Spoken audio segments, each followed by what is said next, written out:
اسلام نے ایک چیز یہ کیا کہ ہمارے جو لا ہوتا ہے، قانون ہوتا ہے، قانون اور اخلاق کو ایک ساتھ رکھا، الگ الگ نہیں کیا۔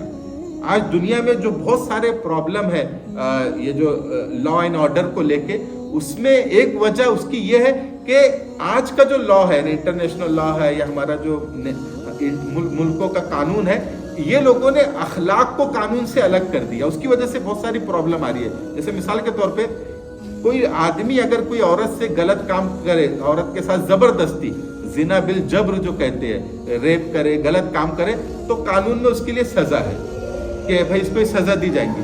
لیکن اگر کوئی مرد عورت، لڑکا اور لڑکی خوشی سے اگر غلط کام کر رہے ہیں، رضامندی سے اگر غلط کام کر رہے ہیں، شادی کے پہلے ناجائز تعلقات قائم کر رہے ہیں، تو ان کے لیے کوئی سزا نہیں ہے۔ یہ اس کو اخلاق پہ چھوڑ دیا گیا کہ وہ ان کا مسئلہ ہے، ان کا یعنی ان کو نہیں کرنا چاہیے ایسا، یہ غلط کام ہے، وہ ان کا مسئلہ، اگر وہ کر رہے ہیں تو اس پہ سزا نہیں ہے۔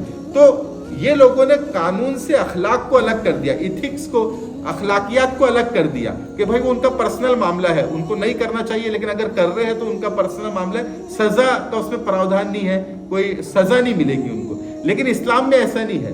اسلام میں جو سزا کا جو قانون ہے، اگر کوئی رضامندی سے بھی کر رہا ہے، یعنی جو ایتھیکل جو چیزیں ہیں، جو اخلاقیات کے تعلق سے جو چیزیں ہیں، اس میں بھی وہی سزا ہے جو زبردستی کرنے میں ہے۔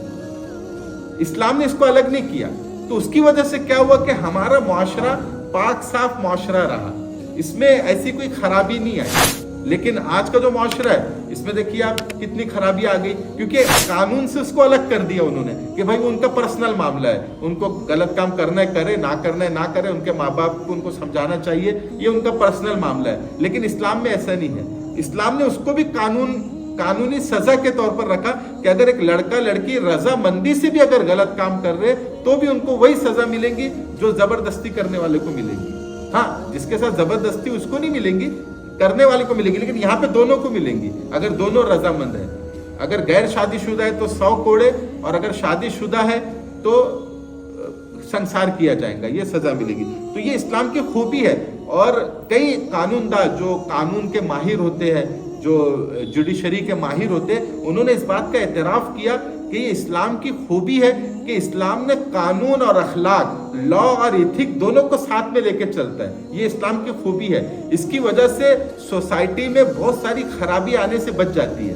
لیکن ہم نے یہ غلطی کی، جو آج کل جو لا چلتا ہے ہر جگہ وہ برٹش لا چلتا ہے یا ویسٹرن کا جو لا ہے وہ چلتا ہے، تو انہوں نے اعتراف کیا کہ ہم نے یہ غلطی کی کہ ہم نے قانون سے اخلاق کو الگ کر دیا۔